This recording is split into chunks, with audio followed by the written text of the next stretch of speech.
శివపురం మంత్రసాని. అందక దివ్యని తీసుకుని తన గుహలోకి వెళ్ళిపోయాడు. దివ్యని అగ్నిపైన పడుకోబెట్టాడు. తాను స్పృహ తప్పిపోయింది. మూకాసురా, ఇదిగో నీవు కోరినట్టే 11వ పిండం. ఇక నాకు నా సర్పశక్తులు తిరిగి పొందే సమయానికి ఇంకా కొద్ది క్షణాలే ఉంది. నా సర్పశక్తులు నాకు తిరిగి వచ్చిన తర్వాత ఈ లోకమే నా కాళ్ల కింద ఉంటుంది. జై మూకాసురా, పిండ ప్రమేద, బహురతంగా, బలియావస్య, శిరోధమేద, లోకకృప కరిష్య అంటూ అందక మంత్రాలు చదువుతూ ఉన్నాడు. సుశీలా, సుశీలా, అమ్మా పెద్దమ్మా, నువ్వేంటమ్మా ఇక్కడ? నీ కోడలు ఎక్కడుంది సుశీలా? ఇంట్లోనే పడుకొనుంది కావచ్చమ్మా. ఇదిగో ఇప్పుడే తీసుకొనొస్తాను. సుశీల ఇంట్లో దివ్య కోసం అన్ని చోట్ల వెతుకుతూ ఉంది. కాని ఎక్కడ కూడా కనిపించడం లేదు. అమ్మా అమ్మా, నా కోడలి ఎక్కడ కనిపించడం లేదమ్మా.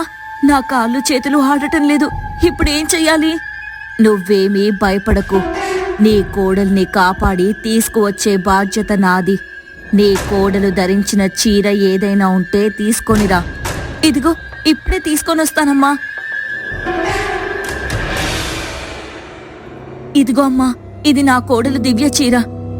మంత్రసాని పెద్దమ్మ దివ్య చీరని మాయా దండకా ముందు పెట్టింది.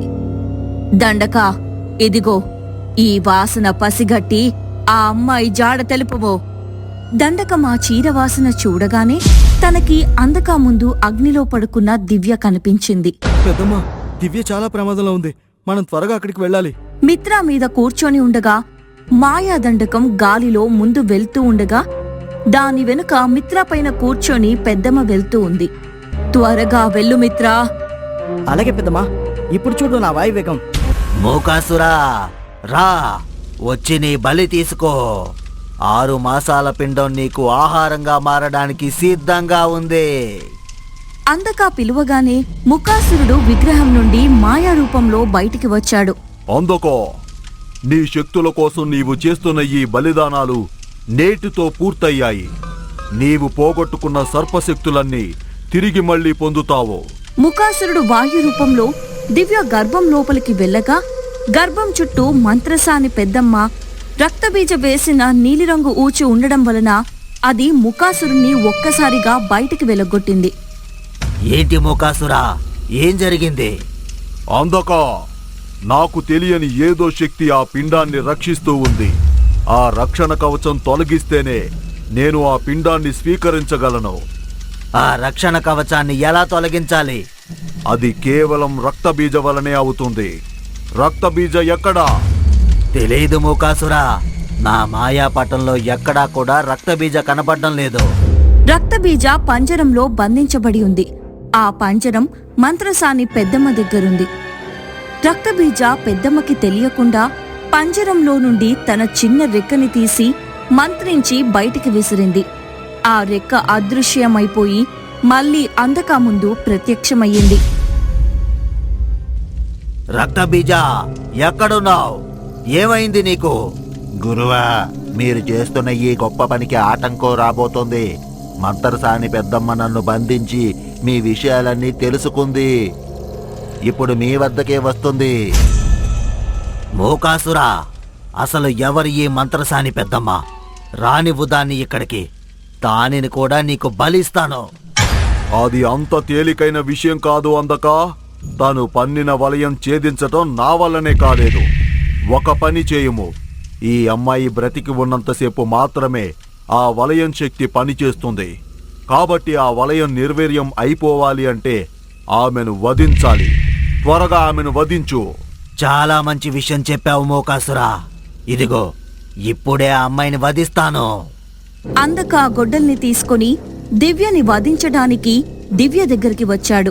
బలిగరిష్య బరిష్య భూతనాద ప్రేత బలి బలి బలి అని మంత్రాలు చదువుతూ గొడ్డలి పైకెత్తాడు. గొడ్డలి 2 ముక్కలుగా పగిలిపోయింది.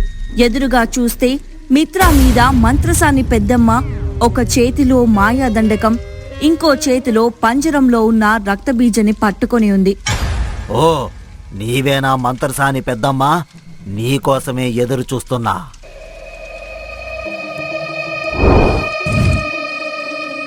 గురువా, నాకు విముక్తి ప్రసాదించావు. నీ రుణం తీర్చుకుంటాను. అందక ఆ అమాయకమైన అమ్మాయిని వదిలిపెట్టు. ఎన్నో సంవత్సరాలుగా చేస్తున్న కార్యం ఇది. ఈ ఒక్క పిండంతో నాకు నా శక్తులన్నీ తిరిగి వస్తాయి. ఈ అమ్మాయిని నీ కళ్ళ ముందే చంపి ఆమెలోని పిండాన్ని బలిస్తాను చూడు. భూతప్రేత పాపపిండ సోదా అంటూ అందక మంత్రాలు చదువుతూ ఉండగా పెద్దమ్మ తన మాయాదండకంతో దివ్య కింద మండుతూ ఉన్న అగ్నిపైన నీళ్లు కురిపించింది. దానితో అగ్నంతా చల్లారిపోయింది. అందక కోపంగా, నా శక్తులు తిరిగి పొందే సమయంలో నా పనికి అడ్డు తగులుతావా? ముందు బలివ్వవలసింది నిన్ను అంటూ అందక తన నోట్లో 2 నాలుకలను బయటపెట్టగా అవి 2 పెద్ద సర్పాలుగా మారి మంత్రసాని పెద్దమ్మ మీదికి వెళ్ళాయి.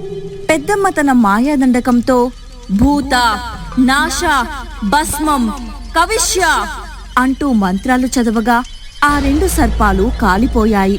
అది చూసి అందక ఇంకా కోపంతో ఊగిపోతూ ఉన్నాడు.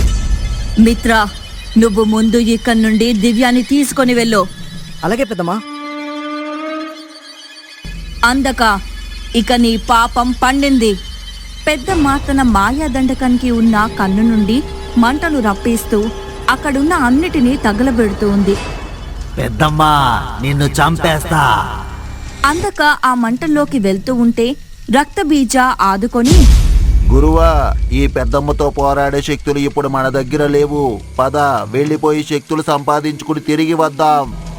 రక్తబీజ మాటలు విని అందక అక్కడి నుండి వెళ్ళిపోయి మరొక గుహలో దాచుకున్నాడు. మూకాసురా, ప్రత్యక్షమవ్వు. చెప్పు అందక. ఇప్పుడు నేనేం చెయ్యాలి? అందక, ఇప్పటి వరకు నీవు చేసిన బలిదానాలు అన్నీ వృధా అయిపోయాయి. ఇక నీవు ఎప్పటికీ కూడా నీ సర్పశక్తులు తిరిగి పొందలేవు. పెద్దమ్మా, మనం ఆ అందకాన్ని అడ్డుకున్నాము. అవును మిత్రా, నీ సహకారం లేకపోతే ఇది జరిగే పనే కాదు. దివ్య 12 బిడ్డకి జన్మనిచ్చింది.